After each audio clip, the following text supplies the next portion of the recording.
testing in favor of other measures that are perhaps a bit more holistic in their evaluation of students. Yeah, and hopefully Polygence can become a big part of that in helping students showcase their own talents through working on their own cool projects. That's a very interesting perspective and a perfect transition into our next question. You are very focused on independent-based project learning and believe that it is where the future of education is going.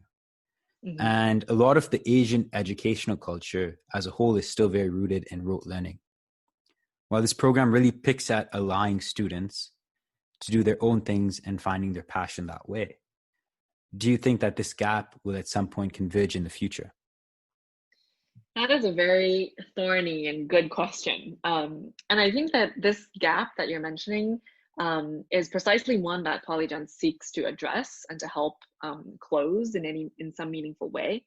And while Polygence doesn't only offer or restrict our services to students in Asia, I think by virtue of being online, we are naturally attractive to a lot of students in Asia and obviously also accessible to students all over the world. And I think that if we were to tackle this problem on an institutional level, meaning on a policy level, whether it's education policy, reform, or political change, it would require a much bigger education budget than a lot of countries in the world right now can afford, as well as, I think, a much more robust system of teacher benefits, teacher training, and also a general revamping of status of teachers in different societies. And I think currently school systems around the world simply don't have the resources to cater to the interests, needs, and wants of individual students as much as they would like to. And as you know, curricula all around the world are designed to fit sort of the average middle line student. And a lot of students both above and below that average get left out, whether it's feeling bored at school or they find it really difficult to catch up. Or to sort of follow along in classes. And so any outliers within that average student profile really gets left out in public school systems in many different societies. And I think this one size fits all system obviously is something that we have in a lot of societies now, and it may be the best we can do at this moment. But I definitely think that Polygence, as Janos and I have envisioned it to be, is something that can really come in and remedy the situation for those students who feel unfulfilled at school. And so, for example, Janos and I both feel very strongly about PBL, meaning project-based learning, and individualized learning as a way forward in education globally. Because that's how we received our own intellectual awakening. And for both of us, we were lucky enough to have mentors who were high school teachers, but who also went out of their way to nurture us and help us develop passion projects on the side. I know for a fact that, for example, Janos, when he was in high school, he had a physics teacher who really set aside time to help him because he saw that Janos was talented and really helped him develop projects on the side, teach him extra things. And for myself, it was my 8th grade English teacher who spent a lot of extra time nurturing me, giving me readings, discussing things with me. And so it's obviously really hard.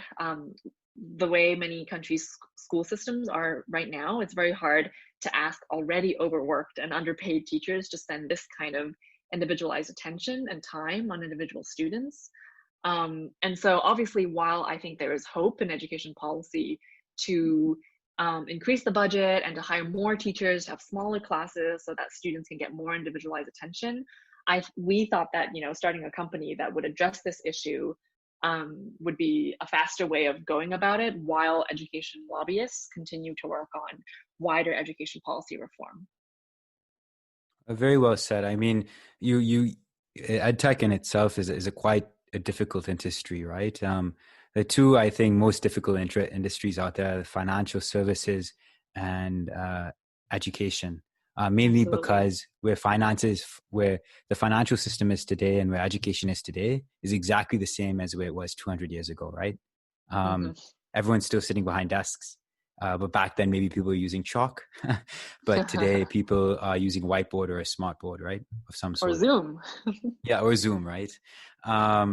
So I guess before we wrap up the call with the last question, I wanted to ask you a question as an entrepreneur, right? Mm-hmm. As an entrepreneur in itself, being an entrepreneur is just very difficult. It's not an easy path. It's a rocky road.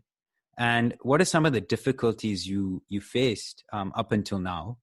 And what did you kind of do to resolve them?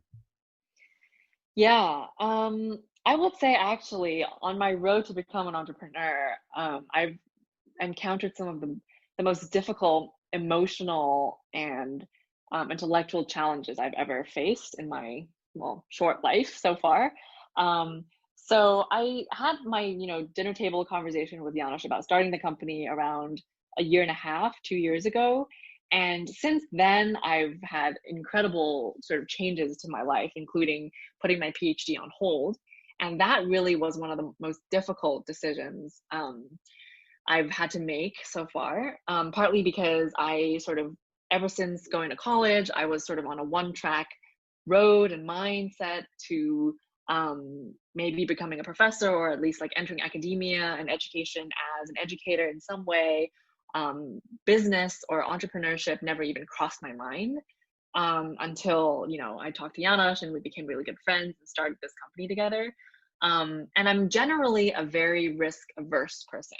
So I'm generally someone who would definitely want to take the safer road, even if it takes longer or even if it's harder.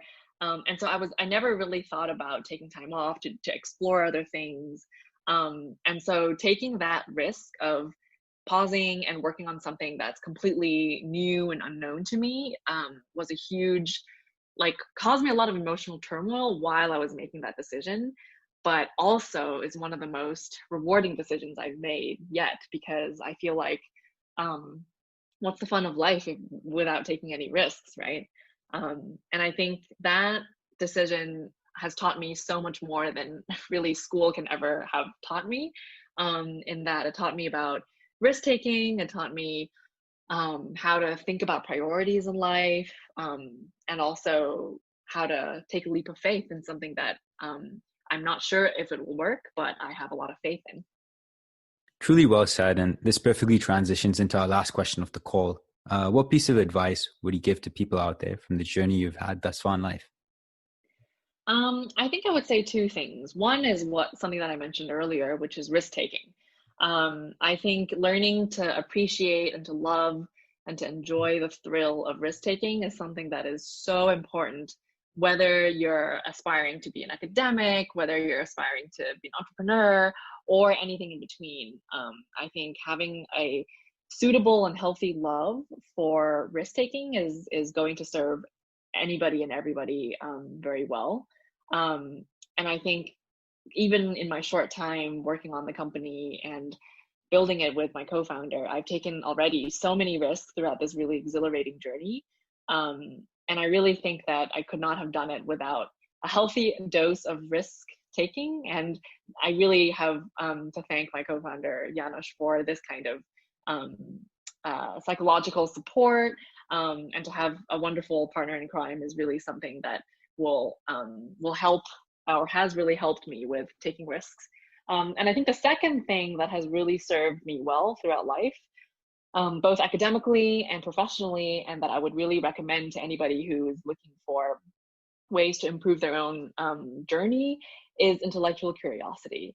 And I think whether this curiosity manifests itself in reading about different issues and cultures, or learning languages in my case, or in learning about different industries, I think curiosity is really what will allow you to expand your horizons in ways you never could have imagined.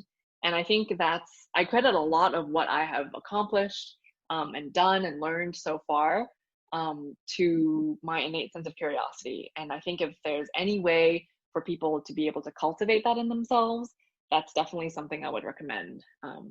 Yeah. Jen, for the listeners out there who are interested in reaching out to you, what would be the best point of contact?